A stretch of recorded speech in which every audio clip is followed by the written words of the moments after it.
Hello student, I hope you are doing well. I am BK Khogre, faculty of CS. So let's start with first chapter, operating system.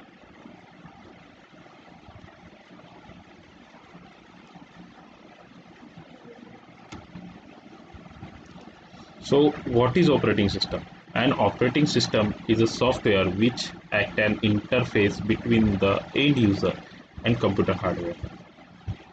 All the systems are work with the software as well as hardware, but we have one coordination between them, and that is the operating system. Every computer must have at least one OS to run the program. Yes, and application like Chrome, MS Word, games, etc. need some environment in which it will run and platforms perform its tasks. Okay, so there are some applications which is uh, run on operating system like Chrome, MS Word, and some we have also play games, but all that is run on only on operating system. Okay, so the OS help you to communicate with the computer without knowing and how to speak and the computer language. Okay, so here we not need to talk about with the operating system. It is unknowingly do their work. Okay, it is not possible for user to use any computer or mobile device without having an operating system. देखो, कोई भी operating system, कोई भी system दो चीज़ों पे depend करता है। एक होता है हार्डवेयर, दूसरा होता है ऑपरेटिंग सिस्टम। और जब भी हम इंटरेक्ट करते हैं हार्डवेयर से, तो हम डायरेक्टली उसके साथ इंटरेक्ट नहीं कर सकते। उसके लिए हमें ज़रूरत पड़ती है ऑपरेटिंग सिस्टम की। ठीक है, तो ऑपरेटिंग सिस्टम के एग्जांपल्स कौन से हैं? जैसे विंडोज़, एप्पल ओएस, लिनक्स, ये ऑपरेटिंग सिस्टम्स हैं जो हमें हार्डवेयर से कम्युनिकेट करने में मदद करते हैं। Okay, so what are their services in operating system?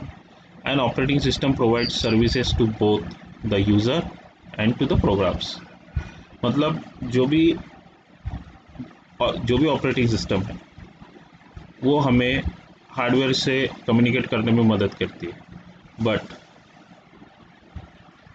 वो जो भी हमें यूजेबल जो भी हमारे नेचर, जैसे कि एम एस वर्ड मैं विंडोज़ पे चलाना चाहता हूँ, तो उस एप्लीकेशन को रन करने में ऑपरेटिंग सिस्टम मदद करती है, बट उनके कुछ अदर सर्विसेज भी होते हैं जो उसके सेल्फ सर्विसेज होते हैं, जो उन्हें उस ऑपरेशन को परफॉर्म करने के लिए मदद करते हैं। Okay, so it provides an environment to execute and it provide user to services to execute the program in convenient manner.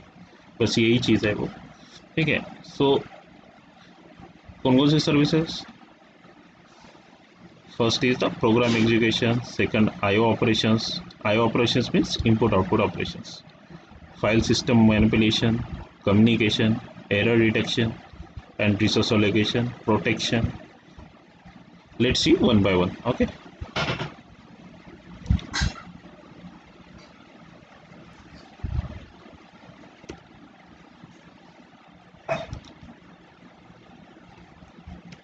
So what is program execution? Operating system handle many kinds of the activities from user program to system program. Okay, like printer, spooler, name server, file server, etc. Each of the activities is encapsulated as a process. So देखो, encapsulation क्या होता है? Binding of many things in uh, one package. Okay, तो उसे बोलते हैं encapsulation. Okay, तो operating system क्या करता है? हमारे ये जो सभी सर्विसेज, सभी प्रोग्राम्स हैं, उनको एनकैप्सुलेट करके रन करता है। ओके,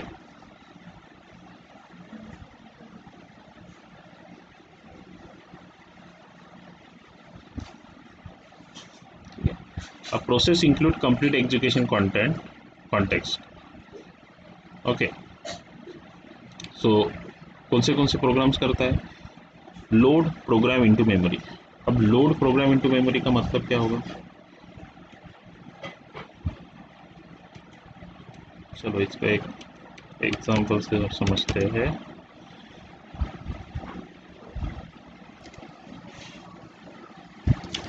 तो इसे एग्जांपल से समझते हैं। सपोज अगर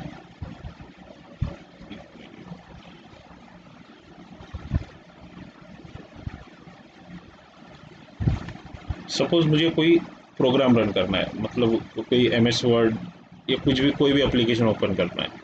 मैंने उसे ओपन करके कुछ इनपुट किया है। इनपुट करने के बाद वो डेटा सीधा रैम में जाएगा और रैम से वो सीधा कम्युनिकेट करेगा CPU से। ओके, ये जो भी है, हम क्या कर रहे हैं, ऑपरेटिंग सिस्टम से हम हार्डवेयर में डेटा भेज रहे हैं। ओके, तो क्या होगा कि CPU में जो भी प्रोग्राम है वो रन होगा और उस इनपुट का आउटपुट फिर से वो रिटर्न करेगा ऑपरेटिंग सिस्टम को। ठीक है, सो सबसे पहले वो रैम पे जाएगा और रैम से वो फिर ऑपरेटिंग सिस्टम पे डिस्प्ले हो जाएगा।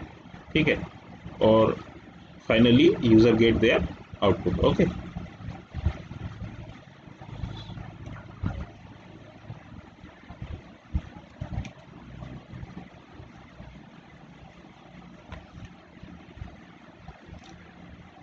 वही जो मैंने कहा था वही है, एग्जीक्यूट द प्रोग्राम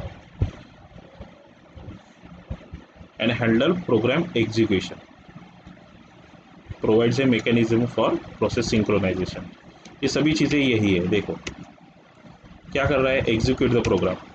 जब भी प्रोग्राम में यहाँ से जो भी प्रोग्राम, यहाँ पे हम MS वर्ड को एज ए प्रोग्राम कंसिडर करते हैं।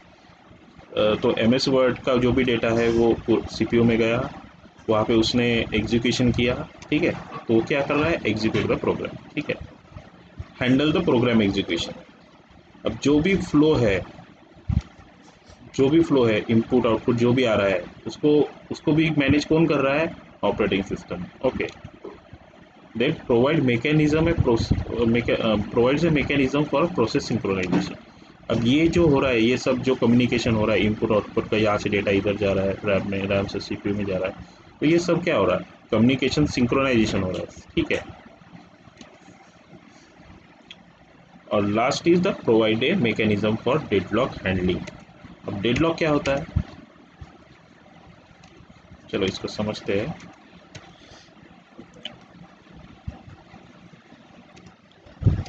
चलो इस डेडलॉक को समझते हैं, डेडलॉक हैंडलिंग क्या होता है। सपोज मैंने ऑपरेटिंग सिस्टम से तीन तीन प्रोग्राम को भेज दिया, मतलब मैंने मल्टीपल प्रोग्राम्स रन कर रहा हूँ और मैंने तीनों प्रोग्राम्स एक साथ भेज दिए। बट जब वो रैम से CPU में जाएंगे, तब तीन प्रोग्राम एक साथ तो एग्जीक्यूट नहीं कर सकता। हार्डवेयर एक टाइम में हमेशा एक ही प्रोग्राम एग्जीक्यूट करता है, ये बात तो समझ लीजिए। ठीक है, सो इसको मैनेज कैसे करेगा? तो क्या होता है कि ऑपरेटिंग सिस्टम क्या करती है कि तीनों की एक प्रायोरिटी डिसाइड करती है। जैसे कि ये तीन प्रोग्राम है, इन तीनों में से जिसकी ज़्यादा हायर प्रायोरिटी रहेगी उसको सबसे पहले CPU में इनपुट करती है। ओके, और उसको ही पहले है रन करती है। जैसे कि मान लीजिए मेरे पास थ्री प्रोग्राम्स है, P3, P1, P2, but higher priority किसकी है, P3 की। तो सबसे पहले CPU P3 को एग्जीक्यूट करेगा, ना ही P1 को। ओके, तो यही होता है। अब तीनों जब ये रिक्वेस्ट एक साथ जाएंगे तो क्या होगा, डेडलॉक क्रिएट होगा। तो इसी को मैनेज करने के लिए हम यूज़ करते हैं ऑपरेटिंग सिस्टम, जो हर हर प्रोग्राम की प्रायोरिटी डिसाइड करके उसको एग्जीक्यूट करती है। ठीक है,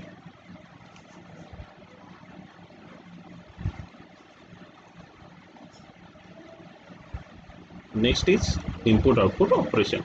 An input output subsystems comprises of input output device and their corresponding drivers of code. Driver hide the peculiarities of the specific hardware device from the user. An operating system manages the communication between user and device drivers. So क्या होता है कि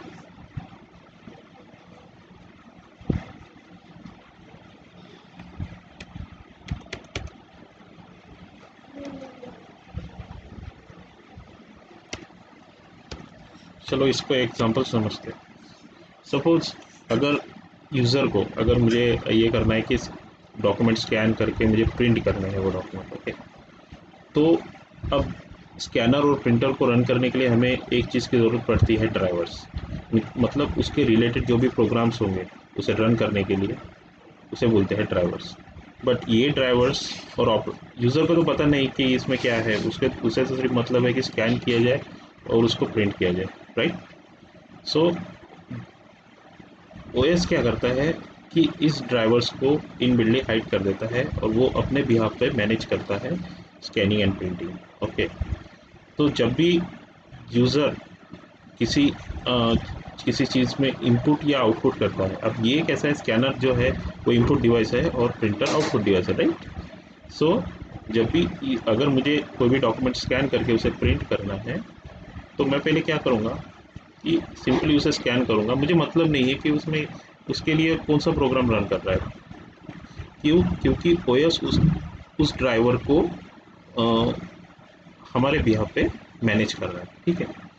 तो वो क्या कर रहा है, उस ड्राइवर्स को हाइड कर देता है और हमें उसका प्रॉपर प्रोग्राम एग्जीक्यूशन देता है, ठीक है। तो यही यहाँ पे बताया गया है that an operating system manages the communication between user and device driver, okay. And input output operation means read write operations with any files or specific input output device. So operating system provide the access to the required input output device when required, ठीक है। तो यही होता है input output operations.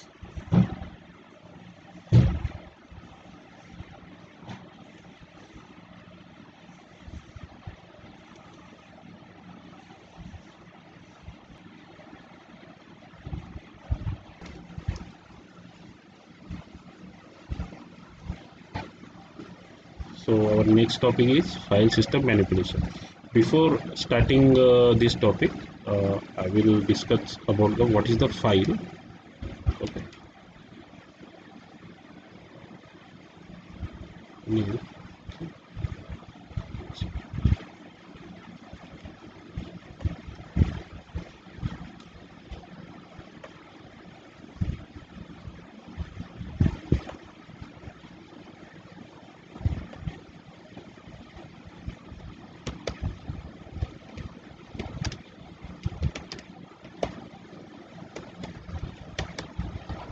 So what is here I missed.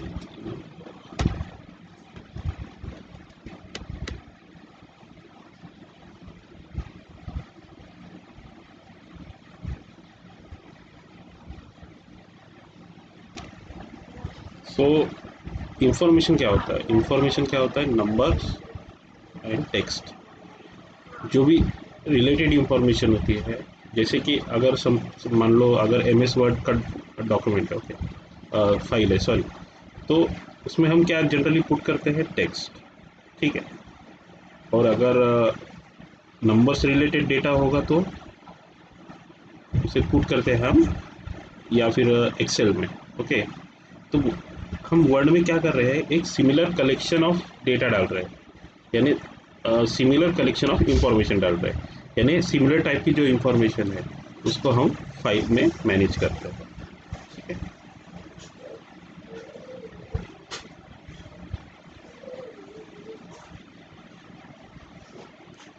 तो यही यहाँ बताया गया है, a file represent a collection of related information, right. So computer can store file in disk अब हमें ये जो फाइल है,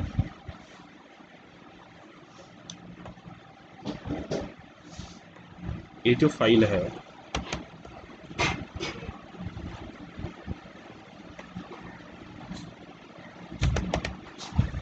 तो हमें इसे कहीं ना कहीं तो स्टोर करना पड़ेगा, राइट। तो उसके लिए हम एज ए यूज़ कर सकते हैं secondary storage, as a secondary storage. किस लिए? लॉन्ग टर्म पर्पस के लिए, लेकिन वो शॉर्ट टर्मली सीपीयू की मेमोरी में स्टोर होता है, ठीक है। जैसे एग्जांपल हम बोल सकते हैं magnetic tape, magnetic disk, optical disk, then drives like CDs, DVDs, ये सब क्या है? Secondary device. तो हम इसमें फाइल्स सेव कर सकते हैं, राइट। लेकिन अगर मुझे कोई भी फाइल्स अगर एक पर्टिकुलर जगह स्टोर करना है तो उसे मुझे प्रॉपरली मैनेज करके रखना होगा, यानी उसके लिए मुझे एक फोल्डर क्रिएट करना होगा। अगर मेरा सपोज इन्फो कोई सिंग MS वर्ड्स के डॉक्यूमेंट्स है तो मैं उसको एक अलग फोल्डर में रखूँगा। तो folder is nothing but the directories, right. So OS also manage these directories and files, okay, and it give uh, it give proper navigation and their uses, okay. So one by one हम देखते हैं उसके activity, major activities क्या है, ठीक है। Programme need read file और right a file. कैसा होता है कि अगर हमारा कोई भी डॉक्यूमेंट है, सपोज मान लो कोई भी फाइल है, तो उसमें क्या करते हैं हम? आइदर रीड भी कर सकते हैं या फिर राइट कर सकते हैं। रीड या राइट का मतलब क्या होता है? रीड यानी रीड करना, और राइट यानी उसको राइट करना, ओके। राइट करना, the operating system gives the permission to the program for operation of file. अब देखिए, अगर कोई भी अगर फाइल रहे तो उसमें हम ऑपरेशंस करते हैं, जैसे कि एडिटिंग करते हैं, या फिर उसमें अगर कोई एक्सेल शीट रही तो उसमें हम कुछ कैलकुलेशन करते हैं, मैनिपुलेशंस करते हैं। तो ऑपरेटिंग सिस्टम परमिशन देता है उस प्रोग्राम के ऑपरेशन, उस उस प्रोग्राम के ऑपरेशन परफॉर्म करेंगे, ठीक है।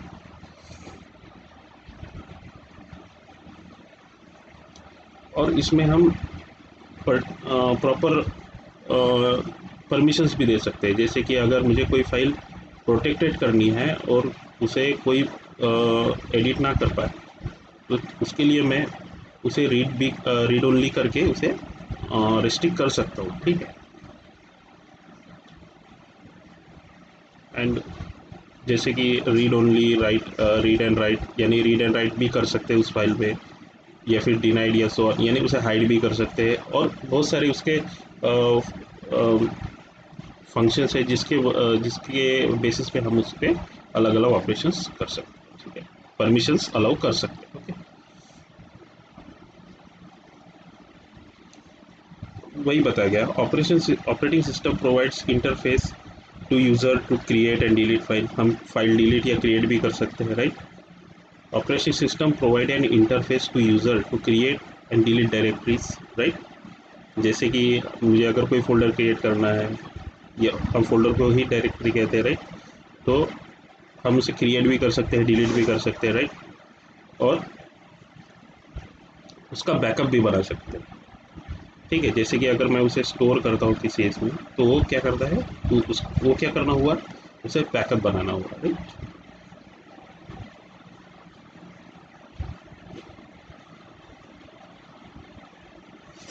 नेक्स्ट टॉपिक क्या है? Communication. Next service communication. In case of distributed system which are collection of the processors that must be share memory, peripheral device or a clock or a operating system manages communications between all the processes. Multiple processes communicate with one another through communication line in the network, right. The OS handles routing and connecting strategies and problems of contention and the security.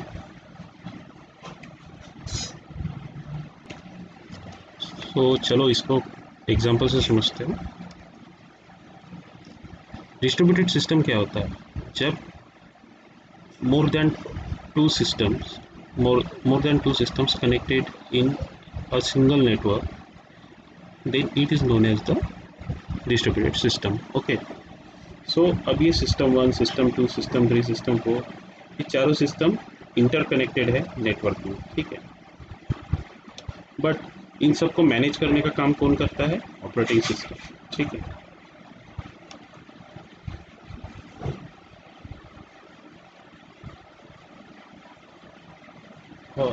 और उसके major activities क्या है? It to processes often required data to be transfer between them, ठीक है। अगर system, किसी भी system में अगर मुझे टू प्रोसेस को साइमल्टेनियसली यूज़ करना है और वो इंटर रिलेटेड है एक दूसरे से, तो उनके कम्युनिकेशन को हैंडल करने के लिए मुझे ऑपरेटिंग सिस्टम मदद करता है। Okay, and both the process can be both the processes can be one computer or different computers but are connected to the computer network।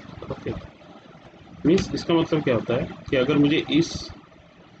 अगर एक प्रोसेस मेरी इस सिस्टम में वो रन कर रही है और दूसरी ये सिस्टम में रन कर रही है, बट वो दोनों प्रोसेस एक दूसरे से इंटर रिलेटेड है, तो उसको भी मैनेज करने का काम ऑपरेटिंग सिस्टम करती है। बट वो दोनों भी इंटर नेटवर्क में कनेक्टेड होना चाहिए, ठीक है।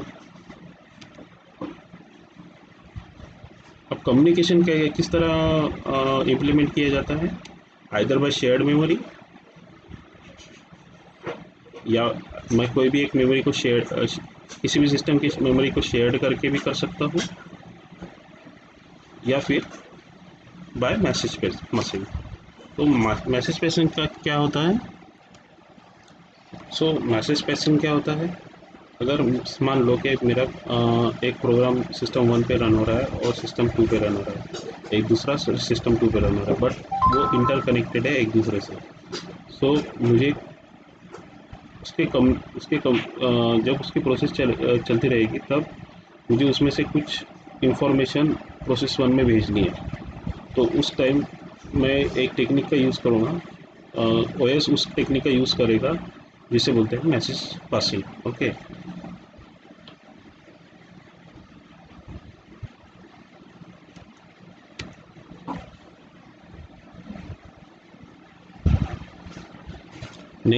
next is what? Error handling. Error can occur anytime and anywhere. Okay, and error may be occur in CPU, in input output device, or in memory hardware. Okay, following are the major activities of the operation with respect to the error handling. Which are they? The OS constantly check for possible errors, and the OS takes an appropriate action to ensure correct and consistent computing.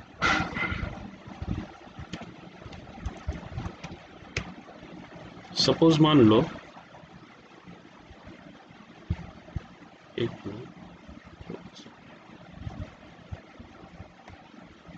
Suppose मैं कोई programme run कर रहा हूँ,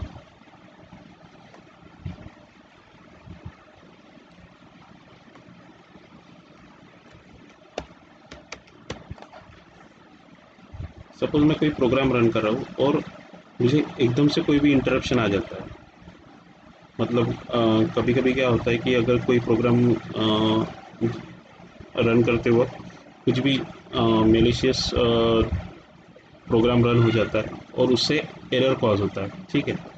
तो operating system उस error को check करती है और उसे फाइंड आउट करती है कि वो किस टाइप का एरर है। इसमें भी बहुत सारे टाइप्स है एरर्स के, और उस पर जो भी एक्शन है वो लेती है, ठीक है, और उसे करेक्ट करती है, ठीक है।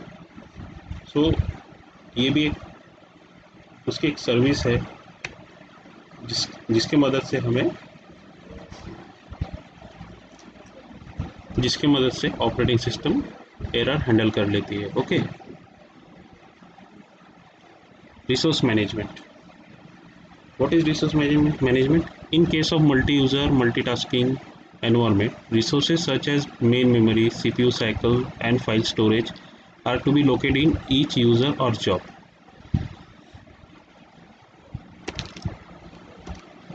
सबसे पहले समझते हैं मल्टी यूज़र और मल्टीटास्किंग एनवायरनमेंट क्या होता है. सपोज 4 सिस्टम है, एक डिस्ट्रीब्यूटेड सिस्टम है, ठीक है. हम इस डिस्ट्रीब्यूटेड सिस्टम को क्या कहेंगे, multi user. Okay, so multiple users in systems को रन कर रहे हैं, ठीक है. और हर यूज़र एक डिफरेंट टाइप का प्रोग्राम या फिर सेम टाइप का प्रोग्राम रन कर रहा है. तो वो भी, अब उस पर जो भी मैनिपुलेशन होगा या फिर सेव होगा या फिर सीपीयू जो भी प्रोसेस करेगा, वो तो सभी की तरफ से रिक्वेस्ट जाएगी, राइट. तो उसको मैनेज करने के लिए वो क्या करता है, सबसे पहले क्या करता है वो, OS manager all kinds of resources using scheduler. सबसे पहले शेड्यूलर का यूज़ करता है और प्रोसेसेस की प्रायोरिटी डिसाइड करता है और शेड्यूलिंग एल्गोरिदम से उसको यूटिलाइज करता है, ठीक है, कि कौन सा प्रोसेस हम किस सीपीयू को सबसे पहले अलॉट करें, ठीक है. तो यही होता है resource management.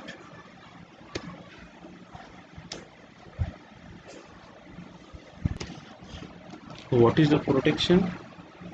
Considering a computer system having a multi-users and concurrent execution of multiple processes. Suppose मान लो सभी यूज़र एक डिस्ट्रीब्यूटेड सिस्टम में मल्टीपल यूज़र वर्क कर रहे हैं और कॉन्करेंटली एग्जीक्यूशंस, मतलब कोई भी प्रोसेस मल्टीपल प्रोसेसेस एग्जीक्यूट कर रहे हैं. तो उनकी कॉन्फ्लिक्ट, उनपे कोई कॉन्फ्लिक्ट ना हो, इसलिए उसको प्रोटेक्ट करने का काम ऑपरेटिंग सिस्टम करता है.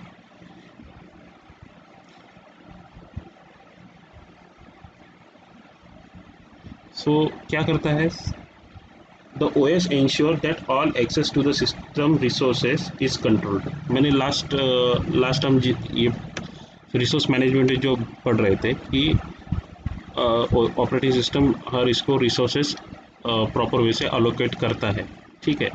तो उसको कंट्रोल करने का काम भी ऑपरेटिंग सिस्टम करता है, ठीक है. The OS ensure that external input output device are protected from invalid access attempt. And third one is the OS provide authentication features for each user by mean of the password. Operating system हमें एक authentication भी provide करता है, जैसे कि हम किसी भी इनवैलिड एक्सेस को हम प्रोटेक्ट कर सके, ठीक है. तो किस बिहाफ पे करता है, password. Okay, so that are the services of the operating system. Next slide, overview of the operating system.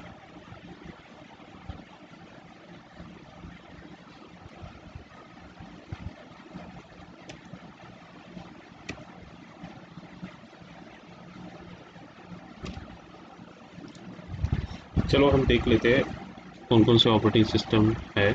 Windows 98, Windows NT and Linux. चलो वन बाय वन इसे डिस्कस करते हैं. Windows NT is a family of operating system produced by the Microsoft. The first version of which was released on July 27, 1993. It is the processor independent, multi-processing and multi-user operating system. Processor independent का मतलब क्या होता है कि ये operating system किसी भी processor पे चलने और रन करने के लिए बनी है, ठीक है. मल्टी प्रोसेसिंग तो बता ही दिया है कि एक वक्त में वो मल्टीपल ही प्रोसेसेस करता है, ठीक है. और मल्टी यूज़र का मतलब एक एग्जांपल हो सकते हैं और डिस्ट्रीब्यूटेड सिस्टम, ये उसी के लिए बनाया गया था, ठीक है. ये first it use in work station and server computers. Okay, इसके फीचर्स भी देख लेते हैं. NTFS फाइल सिस्टम, ये क्या है मैं बाद में बताऊंगा आपको, ठीक है. Hardware abstraction layer, preemptive multitasking and remotely access मतलब हम कहीं से भी उसको एक्सेस कर पाए, ये एक फीचर था. और प्रीमिटिव मल्टीटास्किंग, ये मल्टीटास्किंग मतलब एक वक्त पे हम मल्टीपली प्रोसेसेस कर सकें, ठीक है। Second one is the window 98। Window 98 is an operating system developed by Microsoft, part of its window 9X family. देखिए क्या होता है कि हर विंडो का जब इन 1998 उस टाइम एक विंडोज़ की एक फैमिली हुआ करती थी, कौन सी, विंडोज़ 9X। जैसे कि Windows 95, Windows 98, that are the part of the Windows 9X, and release and manufacturing on May 15, 1998, and it is generally retail on 25 June 1998. It have a graphical user interface, ठीक है। अब इसके features इसमें क्या add हुए हैं, ठीक है। ये इंटरनेट बेस्ड एप्लीकेशन था, ठीक है। विंडोज़ ड्राइवर मॉडल था, सिस्टम फाइल चेकर था, और FAT32 फाइल सिस्टम था। NTFS और FAT32 ये फाइल सिस्टम्स है जो कि विंडोज़ में NT और 98 में इंट्रोड्यूस किए गए थे, ठीक है। Linux, what is Linux? Linux is an operating system और kernel distributed under a open source license. It is functionality list quite like Unix. The kernel is programmed at heart of the Linux operating system that takes care of the fundamentally stuff like letting hardware communication with software. सबसे पहले जान लेते हैं Unix क्या था। Unix एक ऐसी operating system थी जिसे हमें, जैसे कि हम, आपने कभी किया होगा डॉस पे कभी काम किया होगा, जैसे कि हमें कमांड डालना पड़ता था, कोई भी प्रोसेस रन करने के लिए हमें कमांड डालना पड़ता था। तो उसी पे बेस बना के वर्क करता है लिनक्स, ठीक है। तो उस जैसे कि यूनिक्स में हम क्या करते थे, कर्नल बेस्ड प्रोग्रामिंग करते थे, ठीक है। और इसमें फीचर्स क्या हुए थे, ये पोर्टेबल था, मल्टी प्लेटफॉर्म था, यानी उसे किसी भी ऑपरेटिंग सिस्टम की ज़रूरत, प्रोसेसर इंडिपेंडेंट था मेनली। उसके बाद multitasking, multi user, multi processor, multi threading support system, virtual memory is present there, hierarchical file system and graphical user interface. और मेन बात ये थी कि ये ओपन सोर्स लाइसेंस था, इसमें मतलब कोई परचेस करने की ज़रूरत नहीं, इसको कोई भी कोई भी डेवलपर इसे डेवलप कर सकता था, अपने कन्वीनियंट के हिसाब से इसे डेवलप कर सकता है, ठीक है। तो उसे कहते हैं open source.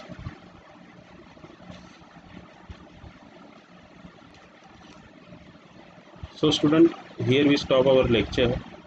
In next video, we will continue our remaining part. Okay. So stay safe. Thank you.